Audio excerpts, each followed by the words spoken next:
India ने जो जो अपने पैसेंजर्स के ऊपर सख्तियां की है ना, जो रूल्स एंड रेगुलेशन है, फॉर एग्जांपल के उनका कोई विदाउट टिकट अगर ट्रैवल करता है, इवन गलत कोच में भी बैठा हुआ है, तो उस पर भी काफी ज्यादा सख्तियां हैं। ठीक है, और इधर 100 रुपया दे के 100 रुपया दे वाली तो बात नहीं है, फ्लेक्सिबिलिटी हमारे पास अभी भी है, हम गुजारा कर जाते हैं, मगर अवाम जो है वो भी कई जगहों पे आप नोटिस करेंगे वो रेल के साथ लॉयल नहीं है। इवन अगर वो अच्छी सीट पे भी बैठे होंगे तो कोशिश करेंगे कि इसको खराब करके जाएं कि रेल अब सही करके दिखाए। तो रेल कितनी बार सही करके दिखाए? गई गुजरी गटर में गिरी बात नहीं हो सकती। हमारे यहां तो भाई मुहावरा है, 75 साल के तजर्बे का निचोड़ है। क्या है वो कि बड़ा हुआ पेट और चढ़ा हुआ रेट कभी वापस नहीं आया। फजूल बात करते हैं। अच्छा, और ये हमारे टाइप की तो दूर की बात है, हमारी तो मईशत ही कोई नहीं है। जहां स्टेबल इकोनॉमी हो ना, वहां भी बढ़ा हुआ जो होता है ना रेट, बढ़ी हुई कीमतें वापस नहीं जाती। हमारे पास रेलवे में क्या है, जो हमें अंग्रेजों ने बना के दिया था वही सिस्टम है। उसमें हमने काफ़ी सारी कमी करके पटरियाँ उतार के हमारे पोडरियों ने बेच दी और हमारे जो बोगियाँ थी वो बर्बाद हो गए। हमने उसको बढ़ाया नहीं। आपने इंडिया की बात की, इंडिया के रेलवे जो निज़ाम है वो दुनिया के, चाइना इंडिया, ये दो ममालिक ऐसे, ये दुनिया के बेहतरीन रेलवे निज़ाम। ये हमारे अड़ोस पड़ोस में कई जंग हो रही है तो हमारी आसानियाँ पैदा हो जाती है, थोड़े बाहर से डॉलर शलर आ जाते हैं, हमारा जो मुल्क का ख़जाना है बढ़ जाता है। जैसे ही हमारे अड़ोस पड़ोस में जंगें ख़त्म होती है, हम वही कंगाल के IMF के पास जाते हैं, अपने दोस्त ममालिक, अरब ममालिक, चीन के पास। ये भटका बहका हुआ इन पे मातम करता रहा लामा इकबाल भी एक ट्रैक पे चढ़ जाए तो तमाशा देखो, ट्रैक पे चढ़ जाए। 1 अरब 80 करोड़ मुसलमान, इसमें से 50 करोड़ भी जहां सजदा 5 बार करता है ना दिन में, वहां मस्जिद बनती है, वो चाहे अपने कमरे में दे रहा हो सजदा। कैसी फजूल बात है। और एक बात बताऊं, मोदी जी, मैं दुनिया की सबसे बड़ी डेमोक्रेसी के सरबराह हैं, ठीक है, मोदी जी की सबसे ज्यादा चतुराल मुझे लगता है राम जी के हाथों होनी है। अरे अरे होश करो, और तुम कहां रहते हो, किस लेवल के लोग हो तुम? मस्जिद टादे, मंदिर टादे, टादे जो कुछ टैंदा, देख किसे दा दिल ना टामी, रब दिलां विच रहिंदा। ये तो सूफी शायर है। अगर रेलवे सिस्टम की बात करें, 1947 में पाकिस्तान का जो रेलवे सिस्टम था, इंडिया का जो रेलवे सिस्टम था, एक ही था या फर्क था? नहीं, पहले तो एक ही था। ठीक है, अब आज 2022 में पाकिस्तान के रेलवे सिस्टम का अगर हम कंपैरिजन करें, वैसे तो बहुत सी फील्ड्स ऐसी हैं जिसमें ये कहा जाता है जी इंडिया के साथ कंपैरिजन ना करें क्योंकि कंपैरिजन बनता नहीं, लेकिन आई थिंक रेलवे ऐसी चीज है जो कोई ये नहीं कह सकता कि उनके पास पहले ज्यादा बेहतर थी, हमारे पास बेहतर नहीं थी। ठीक है, आज उनका इलेक्ट्रीफाइड सिस्टम हो गया रेलवे, ऑलमोस्ट 83% वो कह रहे हैं कि हम कर चुके हैं या कर रहे हैं। अभी इस साल उन्होंने 2000 किलोमीटर अपना जो ट्रैक है वो इलेक्ट्रीफाइड किया है। पाकिस्तान में ऐसा क्यों नहीं हो रहा? देखिए, हो रहा है तो आप बताएं। देखिए सर, पाकिस्तान में भी ऐसा होना चाहिए, क्योंकि इंडिया के जो आपको पता है कि वहाँ पे सूबे ज्यादा हैं, वहाँ पे ट्रेन बहुत ज्यादा चलती है। ठीक है, ट्रेन जब ट्रांसपोर्ट जी सर, ये ट्रेन जब बनाई थी ना अंग्रेज ने, तो ये अवाम की सहूलत के लिए बनाई थी। इसका जो पे होता था ना वो गवर्नमेंट ऑफ पाकिस्तान ही देती थी। अच्छा। ठीक है, वो इसलिए कि आम बस के किराए के मुकाबले में बहुत इसका कम किराया होता था।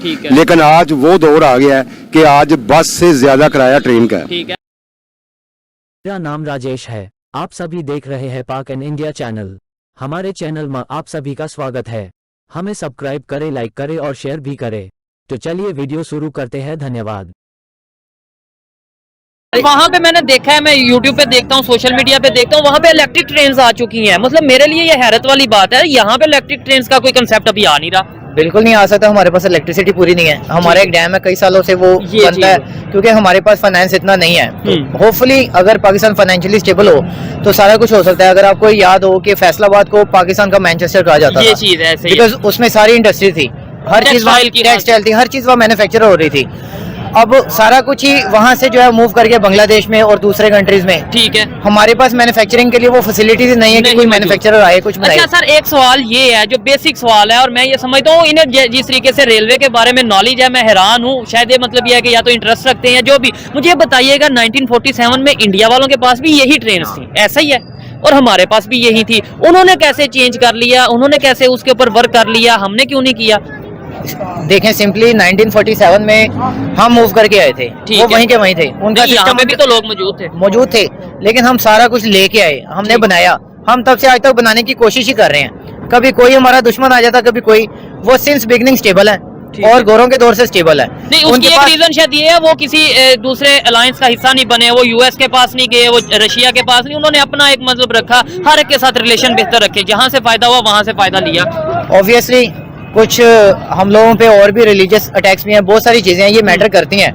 ठीक है, लेकिन ओवरऑल कंक्लूजन आप निकालें तो यही कि हम फाइनेंशियली लैग कर रहे हैं। जब तक हम Financially, हर चीज है खास तौर पे। लेकिन ये देखिए इतना रश है और रेलवे का डिपार्टमेंट ऐसा, मैं समझता हूँ इंडिया लाखों करोड़ों रुपया कमा रहा है और हम कह रहे हैं खसारे में जा रहे हैं। मतलब ये तो ऐसे डिपार्टमेंट है जिनसे फायदा लिया जा सकता है, अर्निंग की जा सकती है लगाने की बजाय। इंडिया ने जो जो अपने पैसेंजर्स के ऊपर सख्तियां की है ना, जो रूल्स एंड रेगुलेशन है, फॉर एग्जांपल के उनका कोई विदाउट टिकट अगर ट्रैवल करता है, इवन गलत कोच में भी बैठा हुआ है, तो उस पर भी काफी ज्यादा सख्तियां हैं। ठीक है, और इधर 100 रुपया दे के 100 रुपया दे वाली तो बात नहीं है, फ्लेक्सिबिलिटी हमारे पास अभी भी है, हम गुजारा कर जाते हैं। मगर अवाम जो है वो भी कई जगहों पे आप नोटिस करेंगे वो रेल के साथ लॉयल नहीं है। इवन अगर वो अच्छी सीट पे भी बैठे होंगे तो कोशिश करेंगे कि इसको खराब करके ही जाएं कि रेल आप सही करके दिखाए। तो रेल कितनी बार सही करके दिखाए, रेल आपकी आपने चलानी है। इस चीज से मैं 100% एग्री करता हूँ। हमेशा हम ये कहते थे गवर्नमेंट ने ये नहीं किया, गवर्नमेंट ने वो नहीं किया। इन्होंने जो बात की है कि भाई वहां पे वो लॉयल काफी हद तक अपने अदारों के साथ, अपनी जो रेलवे की प्रॉपर्टी है या कोई भी प्रॉपर्टी है उसके साथ लॉयल नजर आते हैं। हमारे यहाँ पे कोई प्रोटेस्ट हो, सबसे पहले हमने सड़क जला देनी है, बस जला देनी है, ट्रेन जला देनी है। ये चीजें जो है वो डिफरेंस है यहाँ में और वहां में। अच्छा लगा भाई आपसे बात करके। लास्ट में क्या कहेंगे, कोई उम्मीद नजर आ रही है, जैसे आपको नॉलेज है रेलवे का, उम्मीद में दुनिया डेवलपमेंट होगी? उम्मीद में दुनिया कायम है, hope for the best. Railway बहुत कुछ करती है और इंशाल्लाह पाकिस्तान रेलवे बिल्कुल। तो ये चाइना से हम चीजें ले रहे हैं, इंजन चाइना से ले रहे हैं, फिर हम कहते हाल ये कि हमारे बच्चे इंजीनियरिंग करके पाकिस्तान में सर्व करें और खुद मैन्युफैक्चरिंग करें, नई नई चीजें इंट्रोड्यूस कराएं और रेलवे से परचेज करके लगाएं। हम साए मुल्क भारत की अगर हम बात करें तो वहाँ पे 9 वंदे भारत एक्सप्रेस ट्रेन का आगाज किया गया है।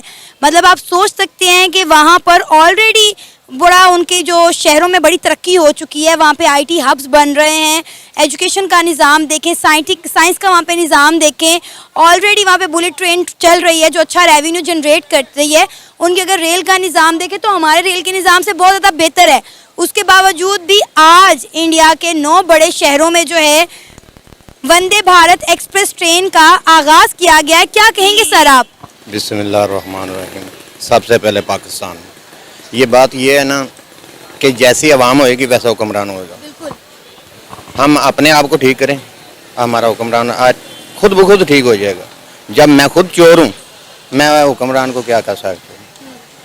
मैं अपने आप को ठीक करूँगा तो हुक्मरान भी ठीक होगा।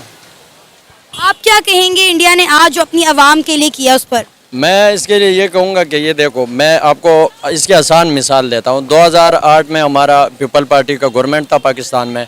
2008 के इलेक्शन पीपल पार्टी जीत गई। पेशावर से खैबर पख्तूनख्वा से ANP का एक जिन्होंने वज़ीर मुंतखब किया, उसका नाम है हाजी ग़ुलाम बिलोर, जो खैबर पख्तूनख्वा में बल्कि पाकिस्तान में सबसे बड़ा पब्लिक ट्रांसपोर्ट चलाने वाली कंपनी का मालिक है। उनको रेलवे का वज़ीर लगा दिया। अगर आप मेरे प्राइवेट बिजनेस के मुकाबले में किसी गवर्नमेंट के इदारे के ऊपर आप मुझे बिठा देंगे तो मैं ज़ाहिरी बात है मैं अपनी ज़ाती, क्योंकि हमारे जो सियासतदान है इनका ईमान इतना है, उनकी पब्लिक ट्रांसपोर्ट पेशावर में बहुत बड़ी कंपनी बन गई, पूरे पाकिस्तान में उनकी सर्विसेज शुरू हो गई। हमारे रेलवे उधर से ख़राबी शुरू हो गई, उधर से नहीं बल्कि शुरू से हमारे पास रेलवे में क्या है, जो हमें अंग्रेज़ों ने बना के दिया था वही सिस्टम है। उसमें हमने काफ़ी सारी कमी करके पटरियाँ उतार के हमारे पोडरियों ने बेच दी और हमारे जो बोगियाँ थी वो बर्बाद हो गए। हमने उसको बढ़ाया नहीं।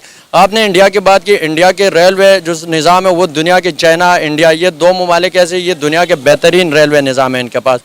वो बुलेट क्या उससे भी आगे जा सकते हैं। मेरे ख्याल में कोई इसमें अजीब बात नहीं होगी कि आगे 10-15 साल बाद इंडिया के बुलेट जो ट्रेन स्पीड है वो 600 से ऊपर चला जाए। एक तो उनकी एक पॉलिसी है वो तसलसल से चलती है, हमारे पास कोई पॉलिसी ही नहीं है। हमें पॉलिसियां बनाने से बनती है ना, इंडिया भी ऐसे तो ऊपर नहीं चला गया। आप देखें कि इंडिया ने भी पॉलिसीज़ बनाई हैं अपने मुल्क में रेवेन्यू जनरेट करने के, उन्होंने फैक्ट्रीज लगाई हैं, इन्वेस्टर अपने मुल्क में बुलवाया है।